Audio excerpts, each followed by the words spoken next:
have some choice words for the LA Times this week, who put 4 reporters, not 1, not 2, not 3, but 4, count them, 4 reporters on a little hit piece that they issued to that Chinese billionaire puppet paper known as the LA Times, which tells you, don't go read the tabloids, guys, which is what they are. You don't need to go read it, but it tells you if they're willing to drop 6 figures on reporter salaries for the first quarter of the year, that tells you one thing, and this is the only thing you need to know from that article: we are starting to win. Yeah. We are starting to win. Yeah. So since LA Times super enjoyed my take on Hitler, I'm going to double down and explain a little better this time exactly what I think about Hitler and his relevance to our society today. And I'm going to say it a little louder for the idiot press corps in the back. Hitler rose to power with a false flag event. The burning of the Reichstag building. Can you advance, please? A little more.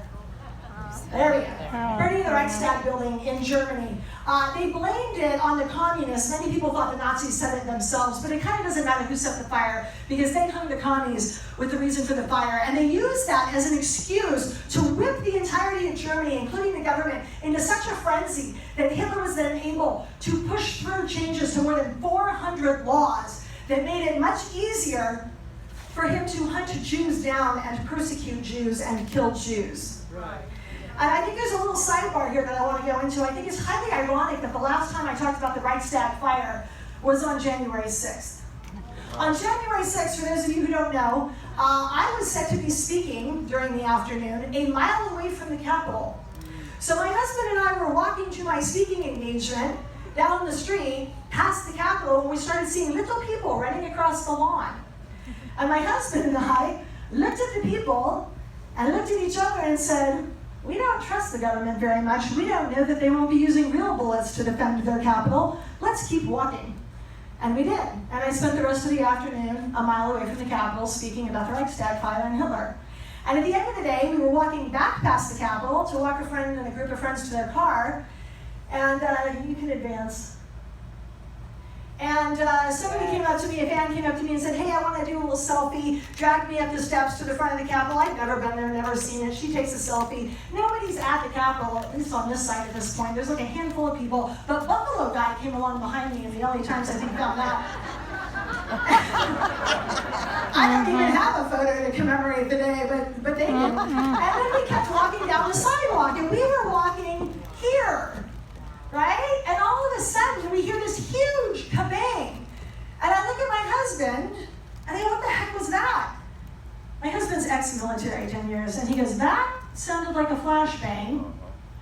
But when I was in the military, we were taught to not throw them into the crowd because you can hurt people. We were taught we only did that if we were at war on foreign soil." Wow. And I said, "Right?" And so then this little Nebraska farmer who's like older than Moses comes running over to me, hobbling over to me, and he's like, "I think they broke my hip. I think they broke my hip." They, referring to the U.S. Capitol Police and what they were doing, which was back behind this peaceful crowd. This crowd is not doing anything. They're singing and they're holding flags that say "Back the Blue" and U.S. flags and things like that.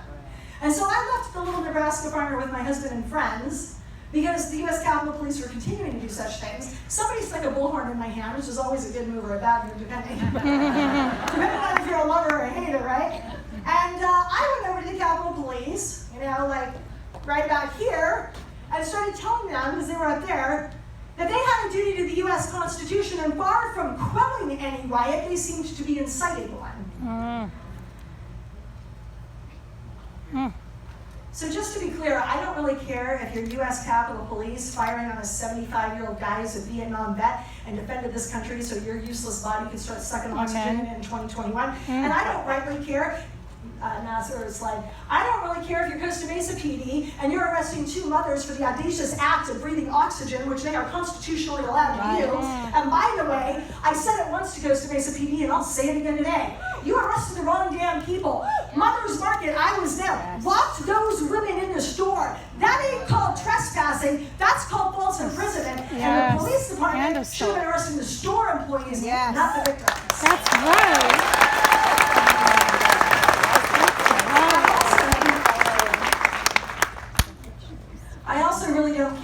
this slide. If you're Governor Newsom's Capitol Police running a darn skirmish riot line with billy clubs and mounted steeds against breastfeeding mothers on the Sacramento Park grass, which was open to the public that day, and their only sin is they're holding a sign saying, Governor Newsom, let us go back to work, please. Right? Begging for the right to work. And I equally don't care if you are some damned triple-letter agency dropping in on people's houses over the last 6 weeks here in Southern California with an invalid search warrant from what I can tell, because their only crime, and it ain't a crime, is they were in a certain city on a certain day at a certain time. And what I learned in law school 30 years ago is that is not probable cause. Right. That is not probable cause. So I really don't care what damn uniform you're wearing as a law enforcement officer. If you abandon both your conscience and your constitution, and you start two-stepping to Heil Hitler or the modern-day equivalent and telling me you have to do it because you have a wife and kids at home to feed, you are the Fourth Reich rising.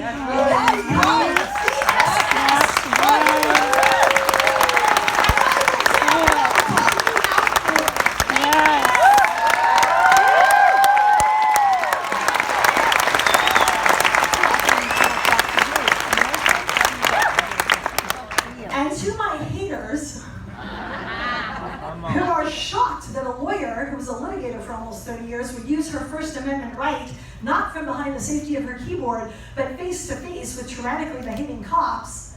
You must have missed the part of my resume where I said, I don't do that kind of desk jockey work anymore. I work in third world countries. Advanced slide, please. In formerly communist countries, or currently communist countries, in countries that have coups, violent military coups every 6 or 7 years, and in a red light jihadi district that has 140 brothels in it, child brothels in it, and undergoes 330 bombs a year. That is one a day pretty much, because they are right next to a radicalized Muslim insurgent bombing training facility. And the guys practice their trade on the children in the brothels, so we're trying to get help. So if you think for a single solitary second that I am going to stay silent in the face of tyranny, you have another thing coming. And I got a word for the Karens who think I wasn't classy enough and thought that I should be reported to an agency. You don't ever stay silent in the face of tyranny unless you got a damned death wish. And don't be coming knocking on my door when you found out you won the Darwin Award and you're at the head of the Capitol.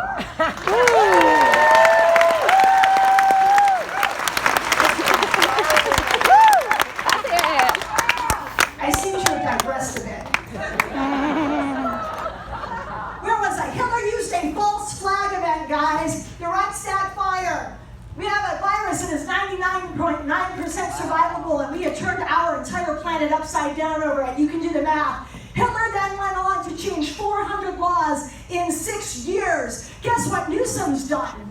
Newsom has changed 400 laws in 6 months. Okay? Then Hitler went and closed. This is a direct quote off of Google. You can Google it when you get home. The first thing Hitler did to consolidate his reign of terror and power is he, quote, closed all non-essential businesses. And guess what Newsom also did?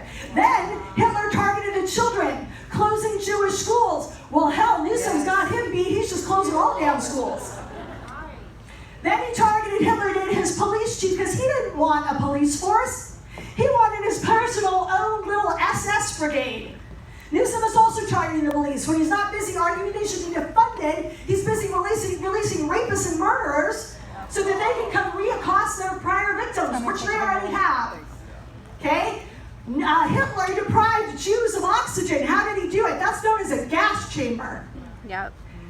Newsom is depriving people of oxygen as well. It's just a little more insidious. Okay?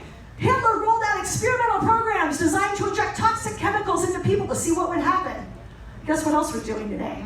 Yep. Okay? And then the last thing, one of the last things he did before Auschwitz happened, is he forced highly contagious sick people into densely populated camps. This is a direct quote from the Mercury News, what I'm reading next. Newsom, quote, recklessly pushed to place more coronavirus patients in nursing homes and assisted living facilities when deaths were already, quote, mounting rapidly in California's care residences for the elderly. Screw LA Times, you don't know your history. Yeah. I will use Hitler and Newsom in the